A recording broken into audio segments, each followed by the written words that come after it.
दर्शकों, आप देख रहे हैं 24 न्यूज़। मैं हूँ ज़ीशान आज़मी। इस समय मौजूद है जन कल्याण नगर हसन अब्बास बीजेपी कार्यालय पर, जहाँ पर हसन अब्बास ने अपना घर का रिनोवेशन किया है। सांसद गोपाल शेट्टी जी आने वाले हैं और उनसे मुलाकात होगी और चाय पर चर्चा होगी। तो आइए हम बात करते हैं एमपी गोपाल शेट्टी जी से। धन्यवाद। जिस तरीके से आज यहाँ पर हसन भाई के का प्रोग्राम रखा था, अब्बास भाई का, और आप आए और कुरान खानी हुई, क्या कहना चाहते हैं? देखिए, हसन भाई हमारे यहाँ के प्रमुख कार्यकर्ता है। वैसे गए 10 साल में चुनाव के समय, चुनाव के बाद में बहुत बार यहाँ पर आना जाना हुआ। यहाँ पर भारतीय जनता पार्टी का ऑफिस भी उन्होंने खोला है। बड़े पैमाने पे लोग यहाँ पर आते हैं और लगभग इस परिसर का सारा कामकाज में बहुत ही उनका दिलचस्पी होता है और लगन से काम करते हैं।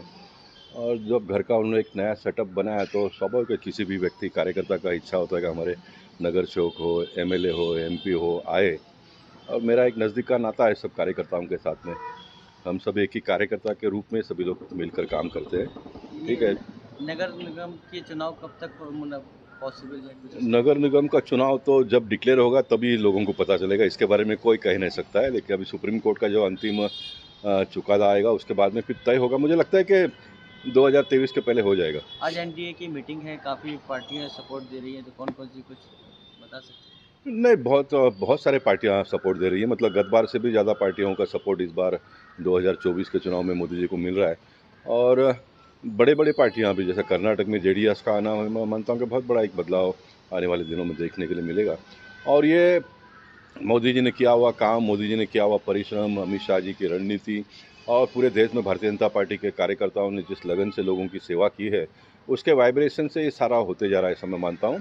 और ये पहला वाइब्रेशन है चुनाव के पहले का, और चुनाव जब डिक्लेयर होगा तब दूसरा वाइब्रेशन देखने के लिए मिलेगा, और चुनाव में जब रिजल्ट आएगा तब ये तीसरा वाइब्रेशन देखने के लिए मिलेगा कि पूरे देश भर में कितने चाहने वाले लोग हैं मोदी जी के लिए। अच्छा काम आप करो, सच्चा काम करो और देश के भविष्य के बारे में सोचो, तो भारत जैसे इतने बड़े 140 करोड़ के देश में बहुत सारे राज्य, बहुत सारे भाषा, बहुत सारे धर्म के लोग होने के बावजूद भी एक साथ में आ सकते हैं। इस प्रकार का एक दृश्य, इस प्रकार का एक वातावरण मोदी जी ने निर्माण किया है।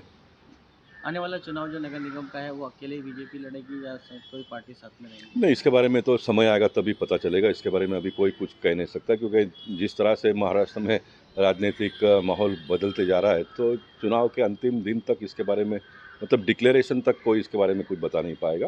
और सबका साथ सबका विकास की जब मोदी जी ने बात 2014 में की है, तो उसका अर्थ ये होता है कि सबको साथ में लेकर चलो, है ना। ये 100% तो एक साथ में एक ही पार्टी के साथ में लोग आ जाए, ये तो संभव नहीं होगा। डेमोक्रेसी का मतलब क्या होता है। लेकिन वाह, मैक्सिमम लोग भारतीय जनता पार्टी के साथ में आए, ये हमारा प्रयास है। और अटल जी ने एक बार कहा था कि सब लोगों ने मिलकर देश को चलाना चाहिए, और ये हमको दृश्य देखने के लिए मिल रहा है। अभी आप आ रहे थे तो रोड के पे का एक मुद्दा था, वो उसके बारे में थोड़ा हाँ, कुछ अपने राथोड़ी परिसर के कुछ झोपड़पट्टियों में बहुत ही दयनीय स्थिति है। लो लेवल है, जहाँ पर जगह लोगों को मिला वहाँ पर लोगों ने घर बना लिया। लोग जब घर बनाते हैं तो फिर गटर कहाँ से आएगा, पानी कहाँ से आएगा, ये चीज़ का देखते नहीं, घर बना लेते हैं। और घर बनाने के बाद में फिर सब चीज़ें धीरे धीरे एक एक चीज़ बनते जाती है। अब झोपड़पट्टी के साथ में मेरा एक नाता बहुत लंबे समय का है, लेकिन उसके बावजूद भी मैंने जो परिस्थितियों को देखा, मैं हल गया हूँ। मतलब स्कूल के बच्चों को खास करके 1-1, 1.5-1.5 फुट के पानी में आना जाना पड़ता है। ये शोभनीय नहीं है। लेकिन महानगर पालिका ने भी कितना खर्चा करना, उसका भी एक, जितना पैसा आता है उतना ही खर्चा करेंगे ना। लेकिन इस बार के फंड में, बजट में ज़्यादा से ज़्यादा प्रोविज़न इस परिसर के लिए हो, उसका प्रयास हम करेंगे। और मैं 10 साल के पहले आया था और आज 9 साल जब पूरा हो रहा है, तो एक बहुत बड़ा बदलाव देखने के लिए मिल रहा है। लेकिन सारी समस्या ख़त्म हुई है कि ऐसा कोई मुझसे पूछेगा तो मैं कहूँगा नहीं, अभी भी बहुत सारे समस्याओं का समाधान ढूँढना बाकी है। हम ढूँढेंगे आने वाले दिनों में। Thank you. हमारे साथ मौजूद है उत्तर मुंबई सचिव भूषण जी, आइए उनसे बात करते हैं। भूषण जी, जिस तरीके से आज गोपाल शेट्टी जी आए, अब्बास भाई का ऑफिस का और घर का इनोवेशन था और कुरान खानी हुई, क्या कहना चाहते हैं? देखिए, एक ऐसा है कि एक बहुत ही घरेलू वातावरण के जैसा गोपाल शेट्टी जी का पर्सनल लेवल के ऊपर और हमारे सारे बीजेपी के जो नेता मंडली है वो एक रखते हैं, वो एक ये होता है।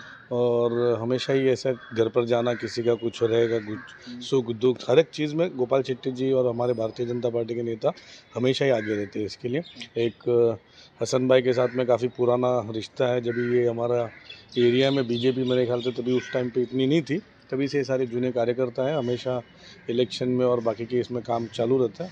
तो उन्होंने इनविटेशन दी और गोपाल भाई का टाइट शेड्यूल था वैसे, तभी वो आके गए। तो गोपाल शेट्टी जी अभी आ रहे थे, रास्ते में कुछ रोड का भी इशू था तो उन्होंने उसका भी तो हाँ, कुछ मेरे ख्याल से राथोड़ी वार्ड नंबर 33 में कुछ रोड का इश्यूज़ है, तो उसके अंदर वहाँ पर मतलब रोड है ही नहीं, मतलब वैसे खड्डे ही है सारे, कुछ एरिया डेवलप हो चुका है वहाँ पर। तो बीएमसी के अधिकारी आए थे, इंजीनियर्स आए थे, उनको बताया गया है कुछ रोड्स उन्होंने लिए हुए, कुछ नहीं लिए हुए। तो जो नहीं लिए हुए वो भी उन्होंने बोला हुआ है कि मैं उसके अंदर भी आगे प्रोसीजर करके हम लोग उसको करेंगे और वो कर आगे प्रोसेस करेंगे। काफ़ी बीएमसी का स्टाफ भी वहाँ पर था, उन्होंने भी वो किया है। 2 दिन अभी वो सर्वे करेंगे और रिपोर्ट दे देंगे उसके ऊपर से। तो लोगों की जो तकलीफ़ें हैं वो कम है। वहाँ पर रोड तो है ही नहीं, बाद में पानी के लाइन्स भी काफ़ी ऊपर ही है और पानी जाने के लिए रास्ता नहीं है, स्टॉर्म वाटर ड्रेन नहीं है और बाद में लाइट्स भी नहीं है। ये सारी चीज़ें वहाँ पर है परेशानियाँ लोगों की। तो इसके लिए कुछ लोगों ने आज मीटिंग थी, तो ये गोपाल शेट्टी जी को खास वहाँ पर बुलाया था। Thank you. अब्बास भाई, जिस तरीके से आज गोपाल शेट्टी जी आए पर्सनल आपके घर पे और आज कुरान खानी भी हुई, काफ़ी लोग आए, काफ़ी बड़ा प्रोग्राम हुआ, क्या कहना चाहते हैं इसके? भारतीय जनता पार्टी का हर नेता, हर पदाधिकारी और हर छोटे से छोटा कार्यकर्ता हमारे भारतीय जनता पार्टी के अपने कार्यकर्ता के साथ सुख दुख में हमेशा खड़ा रहता है। मैंने मेरे घर का रिनोवेशन कराया था। घर तो मेरा पुराना था, थोड़ा टूटा फूटा था, उसको रिनोवेट कराया था और ख़ास कुरान खानी का भी कार्यक्रम मैंने रखा था। और मेरे सांसद साहब से मैंने रिक्वेस्ट की थी कि आप भी इस कुरान खानी के कार्यक्रम में शामिल होइए और थोड़ा आके हमें आशीर्वाद दीजिए।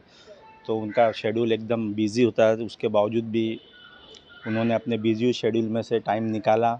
भूषण वाड़े जी ने बिज़ी शेड्यूल में से टाइम निकाला और आए यहाँ पे और मेरे घर पे आए। इसके लिए मैं उनका बहुत बहुत धन्यवाद अदा करता हूँ। वहाँ से हम 3.5 लाख गए। शुरुआत आप ही कर सेकेंड है ऑल ओवर द वर्ल्ड। तो वही जो है, आपने चर्चा का सवाल पूछा कि फिर कुछ चर्चा भी हुई, क्या हुई, तो वो हज के बारे में भी चर्चा हुई। हमारे सांसद साहब ने भी उसके बारे में चर्चा की। तो हमारे भारत देश से, हिंदुस्तान देश से दुनिया में 2nd नंबर के हाजी जाते हैं हज करने। सबसे ज़्यादा हाजी यहाँ से जाते हैं हाँ इंडिया? हाँ, मतलब सेकंड नंबर? 2nd नंबर पे, वर्ल्ड में 2nd नंबर, जो कि एक बहुत बड़ा अचीवमेंट है, जो कि हमारे लिए और हमारे देश के मुसलमानों के लिए एक फ़ख्र की बात है कि हमारा सर फ़ख्र से ऊंचा होना चाहिए। उसमें भी गवर्नमेंट की भी बहुत सारी सब्सिडीज़ भी होती है। तो उस मुद्दे पे भी काफ़ी डिस्कस हुआ और माशाल्लाह इस बार भी जो हज का प्रोग्राम हुआ वो काफ़ी अच्छा हुआ और हमारे देश से भी काफ़ी हाजी गए और सब सेटिस्फाइड से, सब संतुष्ट थे और एक अच्छे तरह से वो काम हुआ। अच्छे तरीके में हमारे वीडियो को लाइक कर चैनल को सब्सक्राइब करना ना भूलें। धन्यवाद।